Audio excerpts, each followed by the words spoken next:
We are live. Welcome back to the Daily Rambam Shir. Today we are learning the laws of marriage, chapter 4. A rather interesting number of topics, as you may have seen in the reminder. There are 22 halachas in today's Rambam, but before we look at today's Rambam, let's take a moment to look at the where we are up to in the Rambam, as we usually do on a Thursday. So the Rambam has 14 volumes. The first is Sefer Mada, then Sefer Ava, Sefer Zmanim, and we are now on the 4th volume, Sefer Nashim, the book that speaks about laws that relate to women. And they are 5 subjects. We're going to learn about marriage, 25 chapters on marriage, so that will take us about a little over 3 weeks, and 13 chapters on divorce. So that will take us about 2 weeks, and then Yibum and Chalitza, the Levirate marriage. It will take about a week to go through that. Some complicated ones as far as lineage over there. The Virgin Maiden and some unwanted situations, 3 chapters on that, and then finally the Saita, promiscuous woman, 4 chapters on that. A total of 53 chapters, which means that we'll be sitting on the book of Nashim, Sefer Nashim, for approximately almost 2 months. So let's start with the laws of marriage, chapter 4. Here we go. A woman may only be consecrated. So when we talk about consecration, I'm sure it was already mentioned, but I'll just go over it so that it's clear. In the Torah speaks about 2 steps in the process of marriage. The first step is called Kiddushin, and the second step is called Nisuin. Kiddushin is where a man says to a woman, he gives her something of value or writes a document, and he says that you are betrothed to me. Once that first step takes place, then they are halachically 100% married, and in order for this woman to marry or man to marry somebody else, the man would have to give this woman a get. So they're married. However, it's only stage 1 of the marriage, which is consecrating her, where she becomes forbidden to the rest of the world and designated to him. That's Kiddushin or Eirusin. Today, in modern Hebrew, the word that they use for engagement is Irusin. But the Rebbe discouraged that because in the Torah, Irusin is synonymous with Kiddushin, which actually already is a legal form of marriage. So if you're going to say that, yeah, these people, they just entered into Irusin, and in modern Hebrew, you mean they're engaged and there's no halachic consequence. But from a Torah perspective, what that would mean is that they are actually already somewhat married. They're already married in stage 1. Perhaps the reason that they chose that word, we're looking for a word for engagement, was because once upon a time, as you probably already learned to the Rambam, first a man would be Makadish a woman, he would consecrate a woman. She would remain in her own home or in her father's home for up to a year, prepare herself for stage 2, and only then would she enter into his home. And so it was it was done in advance of the final step. And nowadays everything happens on the same evening. So when a man takes a ring and he gives it to a woman and he says, Arayat Mukadeshesli, you are betrothed to me, with that, she now becomes designated to him and forbidden to the rest of the world.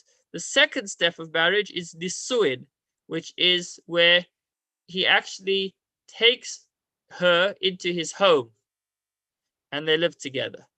So that is today, that's why in every Jewish marriage, first the husband stands under the chuppah, the groom, and then the bride comes in, because the chuppah, having a roof, a canopy, represents a home, and her stepping into a place where he already is represents him bringing her into his home.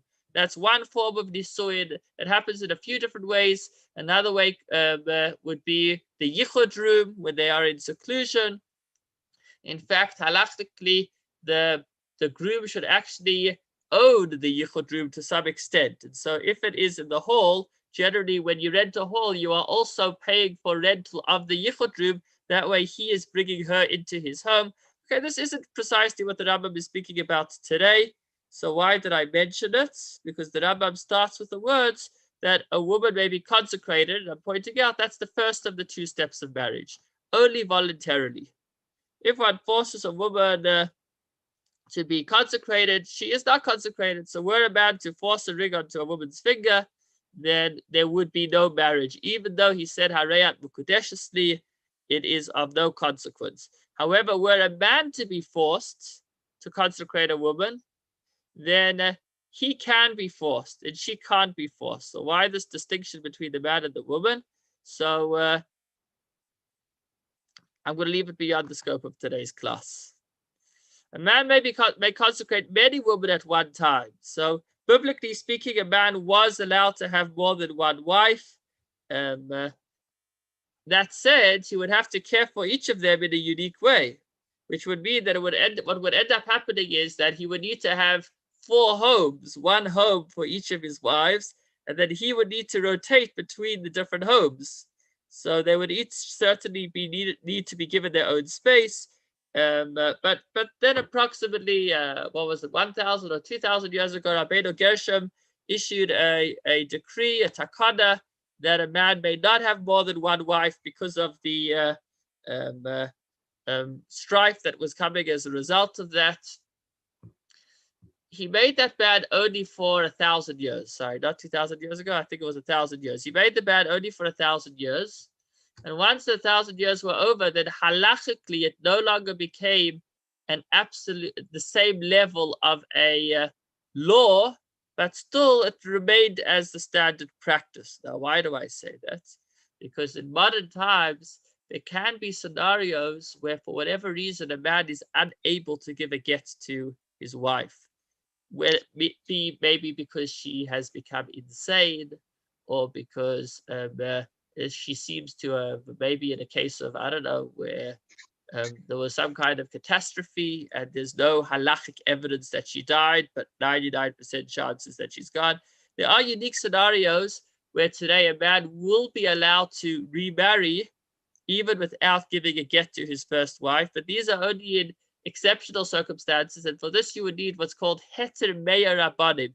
You would actually need 100 rabbis to authorize it.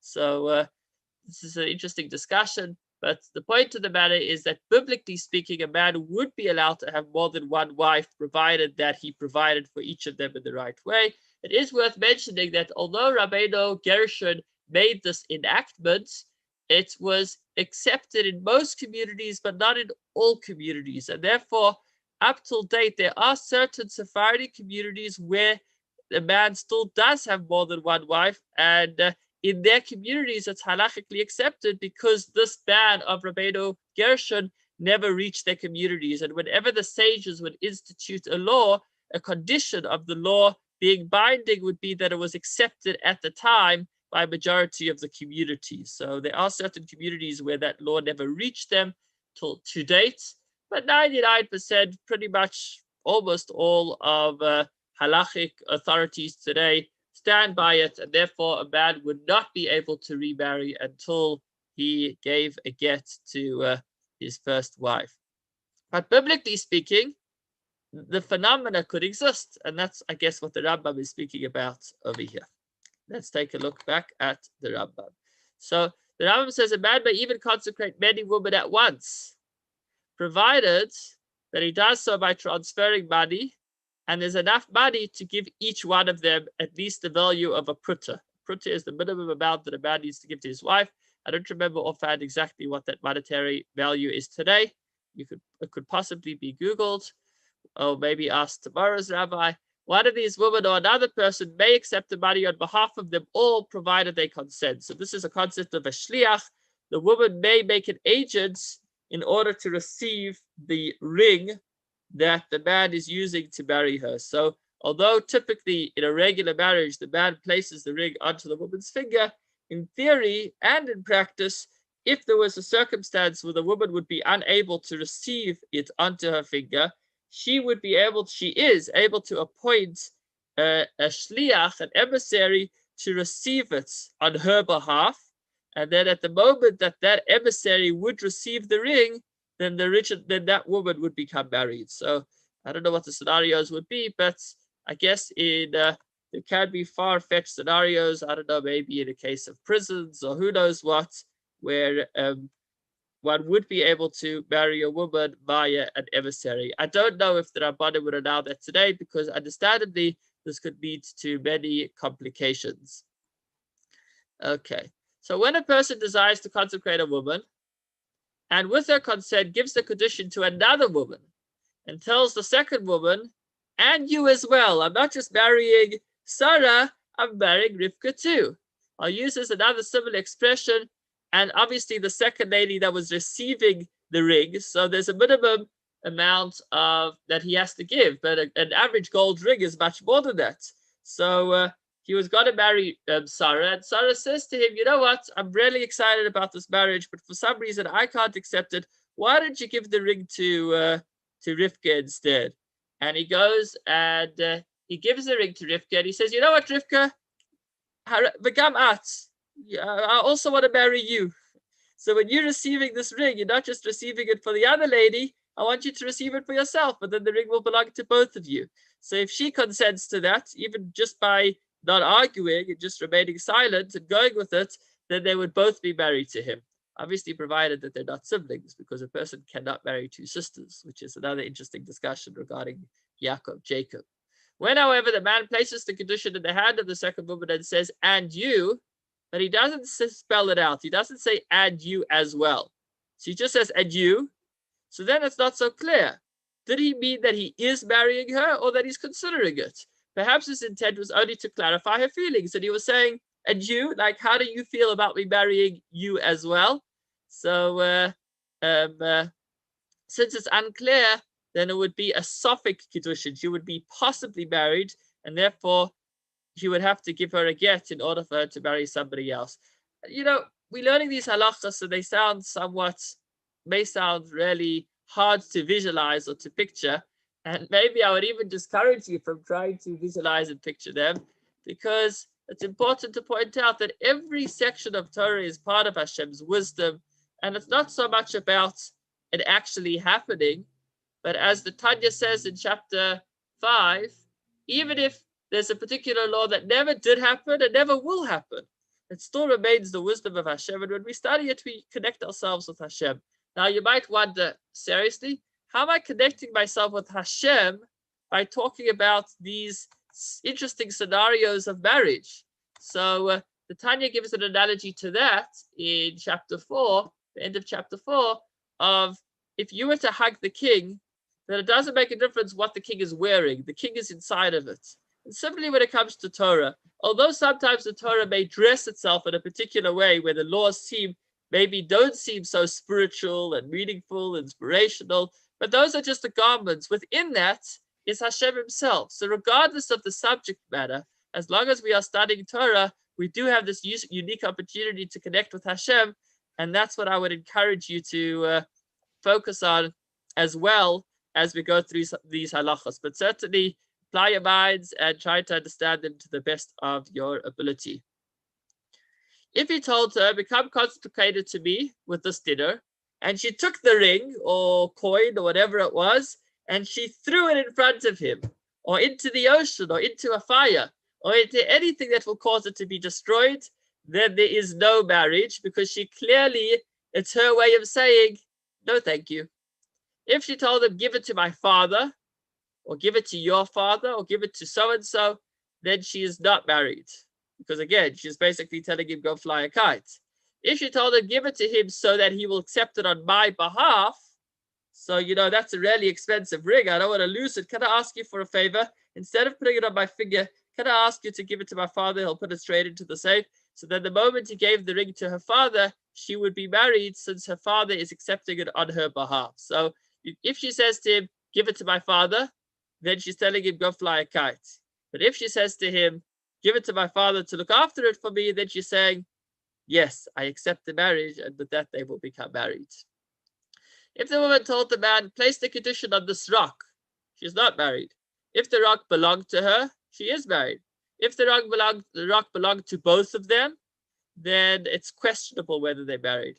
If he told her, be consecrated to me with this loaf of bread, and she told him, give it to a poor person, she's not married because she's not actually benefiting from it. She's basically telling him to let somebody else benefit from it. Even if she supports the poor person, so she is indirectly benefiting it, still it needs to come to her. In the previous halacha, it was ultimately coming to her. It's just that somebody else was looking after it for her. But if it's a loaf of bread which you're saying, let somebody else eat it, so that the benefit is not coming to her and there is no marriage. If she told him, give it to a dog, again, not consecrated. However, if the dog belonged to her, so then that's different. Since it's part of her property, she is considered to be benefiting, and it's as if she received it. If the dog was chasing after her and it was about to bite her, and she said, give it to the dog so that to distract the dog from biting me, then it's questionable whether that is considered significant benefit or not for the marriage to stand. The following laws apply when a man was selling produce, utensils or the like, and a woman came and asked him, can I have some tomatoes? Can I have some of these? And he asked her, well, I could give them to you if you marry me, if I can marry you. So here's some tomatoes and take them, and that will be your kiddushin. That will be, with that I'll betroth you. And she said, yes. So there we go. In the marketplace, she thought she was just going to buy tomatoes, but she just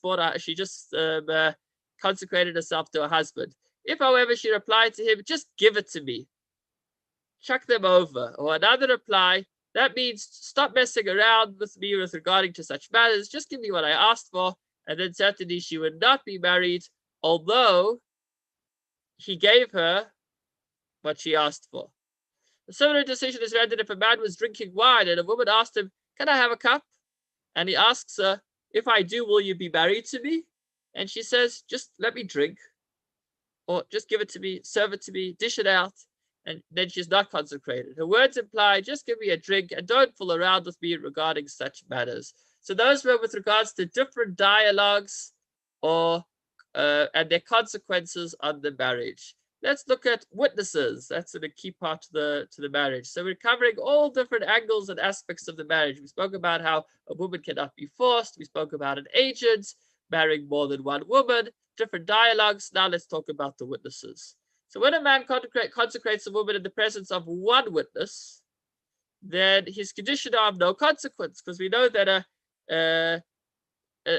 a necessary component of marriage is to have two kosher witnesses. This applies even when both the man and the woman acknowledge that the condition were given.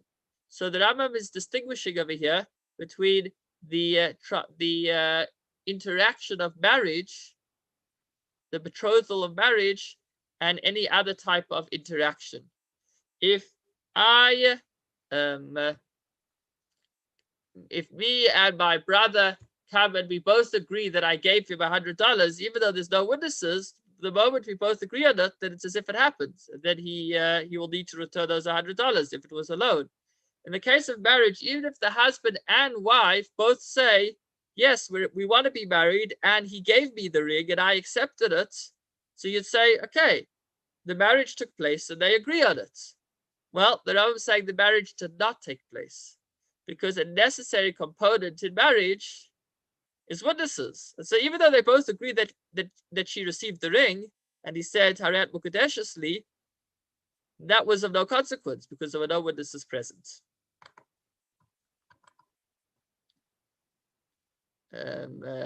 Surely this applies when a man consecrates a woman without any witnesses at all. So one witness is no good, and certainly no witnesses would be no good. When a man consecrates a woman in the presence of individuals who are disqualified from serving as witnesses by Torah law, then she would not be married. So there are some people that the Torah says are invalid as witnesses, and if that's what was used, then there is no marriage. But when he consecrates her in the presence of individuals who are disqualified from serving as witnesses by rabbinic law, like maybe that would be people that gamble, then somebody who is not honest in the way they measure produce, or in the presence of witnesses regarding whom there is doubt whether or not they are acceptable, then what would happen? So if he desires to be married to her, then he should just redo it. He should consecrate the woman again in the presence of acceptable witnesses. If he doesn't want to consummate the marriage, then he would need to give her a get because of the doubt. even when the woman denies, she says, no, I never received the ring. But once there were two witnesses present, which were possibly valid, then that has legal weight in that he would need to give her a get, which obviously could be to a detriment if she wants to go ahead and marry a kohen. This ruling applies with regard to all situations in which the status of the condition is in doubt. So this is a general rule. Whenever we have a question whether the marriage was or was not valid, then he could either go ahead and remarry her and conclude the marriage, or if he doesn't want to, he would have to give her a get because of the doubt involved. We certainly wouldn't want her to go ahead and marry another man where she would possibly be or still married to the first, which would be very problematic, especially for the children. So that was as far as disqualified witnesses. Let's look at minors, deaf-muted, the mentally incompetent, sexually impotent, androgynous, all different types of people. When does and doesn't marriage apply to them, and how? Keeping an eye on the time over here. Okay, we've got a few minutes. So when a minor consecrates a woman, his condition of no consequence. When, by contrast, a male past the age of majority, meaning a bar mitzvah, consecrates a girl below the age of majority, and she's an orphan, so she doesn't have a father to accept it on her behalf, or who has left her father's authority, so she's on her own. So then it depends on age. So really, as long as she's not yet bas mitzvah, she's not yet considered halachically an adult, we're going to see that it's definitely not going to be a regular marriage. The question is if there's some form of a minor version marriage that exists or not. If she's under 6 years old, then even if she looks like she's got a great understanding of secret matters and she can just differentiate and discern, she's a super intelligent, mature young girl. If she's under 6, then there is nothing. There is no marriage. There's no need for miyun, which we'll speak about in a moment. So if she's under 6, then nothing happened. If she's more than 10, on the other hand, even if she's quite foolish, she's not the most intelligent, but she's over the age of 10, if she willingly accepted the kiddushin, the ring, then she is consecrated by rabbinic law, meaning that to cancel the marriage, she needs to do miyun, which means she needs to refuse. So she doesn't need a get. Don't worry about that. She's not, biblically speaking, she's not married. But the rabbis will say once she's over 10, then we're going to give it somewhat of a rabbinic status of marriage, which is an interesting thing that the rabbis instituted. Maybe we'll speak more about it in a moment, time permitting. So she would have to go through the halachic process of official refusal to say, no, I'm not interested. And she could do that at any point until she becomes bas mitzvah.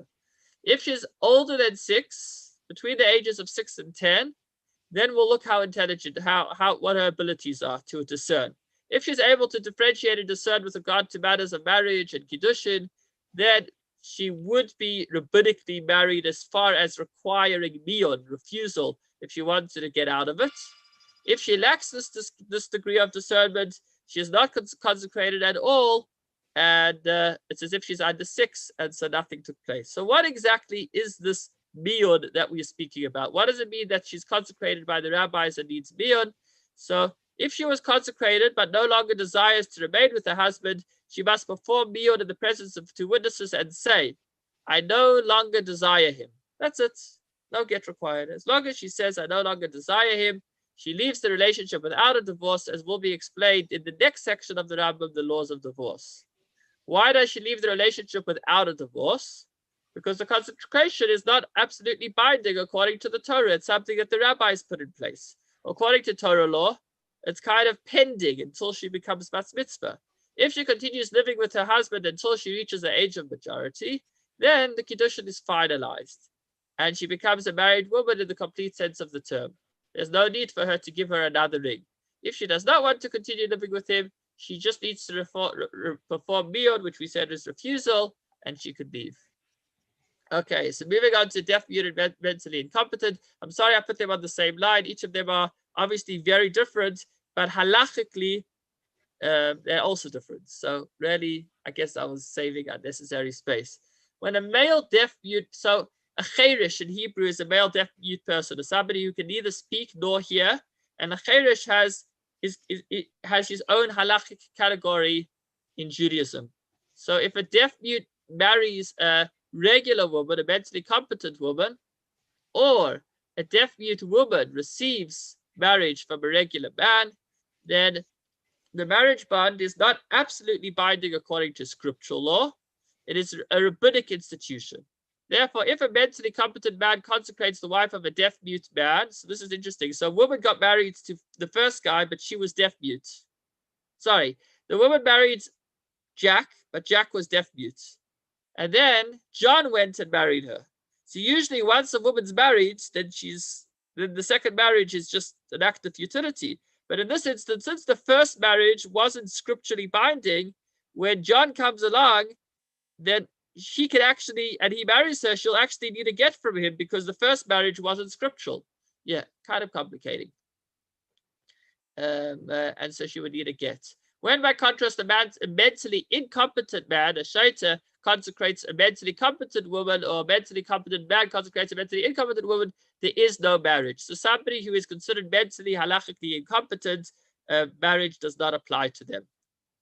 When it is sexually impotent male, somebody who doesn't have the ability to have sex, whether it's sris chama, meaning that it's that's the way he was born, or sris ata mortis, because of a procedure or an accident or something that happened to him, then such a marriage is binding. So although the Torah actually discourages such a marriage, if such a marriage takes place, they are fully married. The conditions are absolutely binding.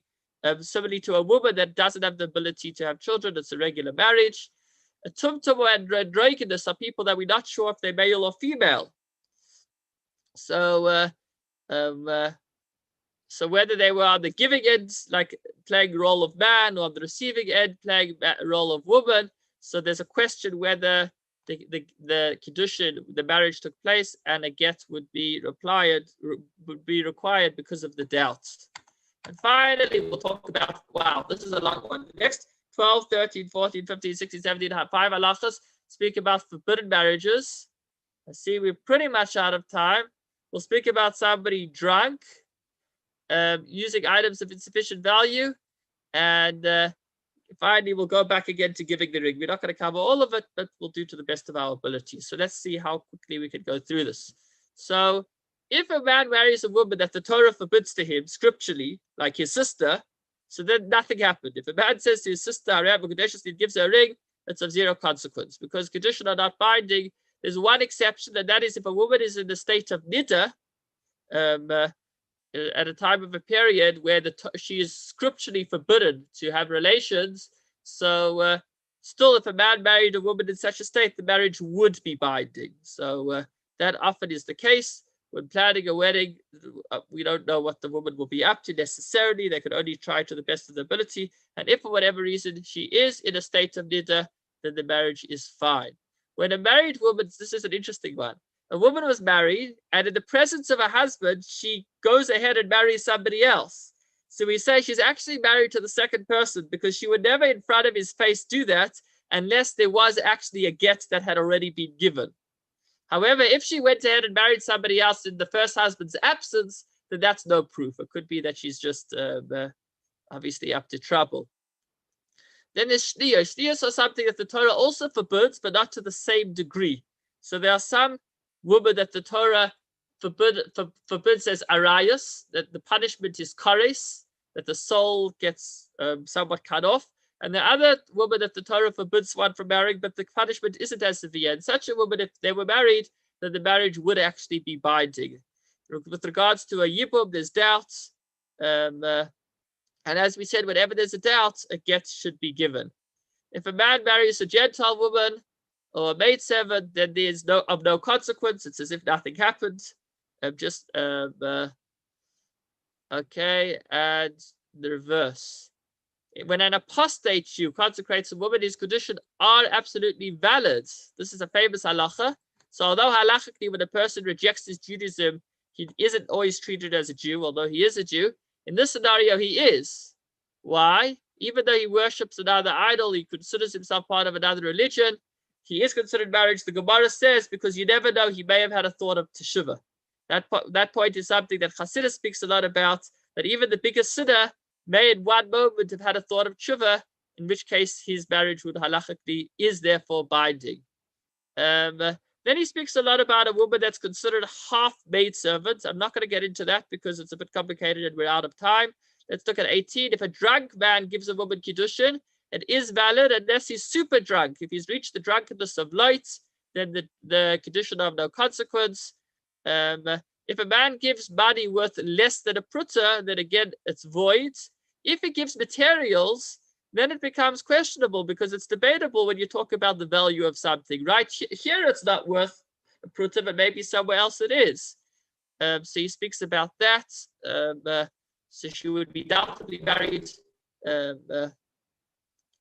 Okay, more about that, about whether the amount that given was too little. And the final two halachas, when a man consecrates a woman by giving her money or a legal document, he does not have to place the kiddushin in her hand. This is kind of how we started. We end with that. If she agrees to him throwing it into her property, then that also works. If it's, then more about that. And finally, more about that. If they were in a public domain, then if it's closer to her, then it would be like it reached her. If it's closer to him, it would be like it didn't leave him. So I guess the moral of the story is, or let me just say that when talking about marriage, we should remember that in addition to the marriage between husband and wife, there's a marriage between Hashem and the Jewish people. And certainly we want to make sure that we remain as Hashem's wife, loyal to him and completely engage in the betrothal in the most straightforward way, without any complications, without getting up to trouble, so that we have a happy marriage between us and God, and please God with our spouses as well. Thank you so much for joining on this interesting